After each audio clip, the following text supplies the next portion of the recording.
जय मां दुर्गा दर्शकों, मैं रूपाली शास्त्री आप सबका स्वागत करती हूं अपने चैनल में। आज हम आपको बताएंगे नवरात्रि व्रत का पारण और कलश विसर्जन कब करना चाहिए, इसका शुभ मुहूर्त क्या रहेगा। साथ ही जानेंगे कलश के नारियल और सामग्री का क्या करें, इसलिए वीडियो को आप अंत तक जरूर देखें। जैसे आप सब लोग जानते हैं कि नवरात्रि का पर्व अब समापन की ओर है। नवरात्रि के 9 दिनों में देवी दुर्गा के 9 अलग अलग रूपों की पूजा की गई है और व्रत उपवास के बाद अब बारी आती है हवन, कन्या पूजन, कलश विसर्जन और नवरात्रि पारण की। कुछ लोग 9 दिनों तक फलाहार व्रत करते हैं, वहीं कुछ लोग एक समय भोजन ग्रहण करके व्रत करते हैं। कुछ अष्टमी का व्रत पारण करते हैं तो वही कुछ नौमी को करते हैं। मान्यता के अनुसार नवरात्रि के दौरान 9 दिन पूजा के बाद दशमी पर कलश विसर्जन किया जाता है। नवरात्रि का व्रत पारण और कलश विसर्जन कब किया जाए, उसका शुभ मुहूर्त क्या रहेगा, आइए अब जान लेते हैं। नवरात्रि व्रत का पारण कब करें। नवरात्रि व्रत पारण को लेकर अलग अलग जगहों की अपनी मान्यताएं हैं। कुछ लोग नवरात्रि व्रत का पारण अष्टमी तिथि को कन्या पूजन के बाद करते हैं। कुछ लोग नौमी तिथि में मां सिद्धिदात्री की पूजा, कन्या पूजन और हवन कर व्रत का पारण करते हैं। बहुत से लोग प्रतिपदा के दिन से लेकर नौमी तिथि तक पूरे के पूरे 9 व्रत रखने का पालन करते हैं। शास्त्रों के अनुसार पारण के लिए नौमी तिथि के अस्त होने से पहले का समय ही सर्वश्रेष्ठ माना गया है। साथ ही दशमी तिथि भी नवरात्र पारण के लिए उपयुक्त मानी गई है। कलश विसर्जन और चौकी को कब हटाना चाहिए। शास्त्रों के अनुसार नवरात्रि पूरे 9 दिनों की होती है। 9 दिन तक शक्ति की उपासना की जाती है, इसलिए 9 दिनों के लिए माता को घर में स्थापित करें और 10वें दिन विसर्जन करें। माता की चौकी और कलश का विसर्जन दशमी तिथि में ही करना चाहिए। ध्यान रहे, कलश विसर्जन हमेशा शुभ मुहूर्त देखकर ही करें।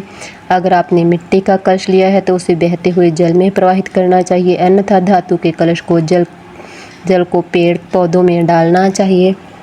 अब जान लेते हैं कलश विसर्जन विधि के बारे में।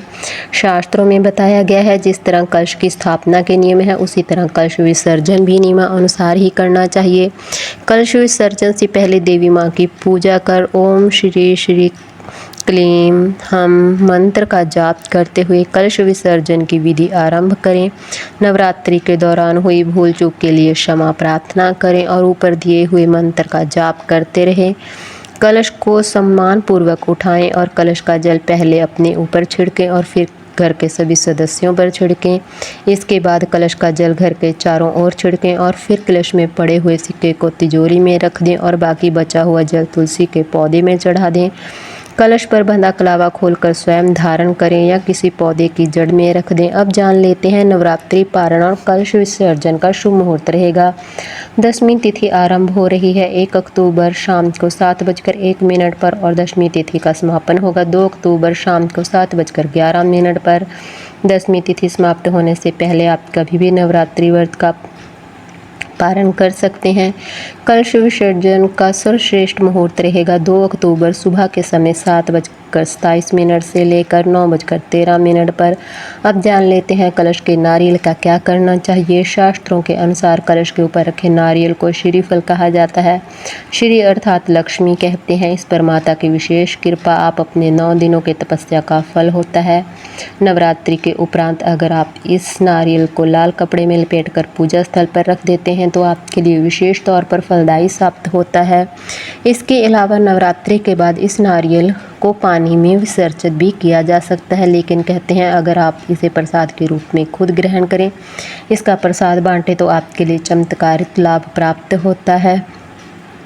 आपको हमारी जानकारी कैसी लगी हमें कमेंट कर जरूर बताएं। जिन लोगों ने अभी तक हमारा चैनल सब्सक्राइब नहीं किया कृपया वो चैनल को सब्सक्राइब करें, लाइक करें, कमेंट करें और शेयर भी जरूर कर लें। जय मां दुर्गा।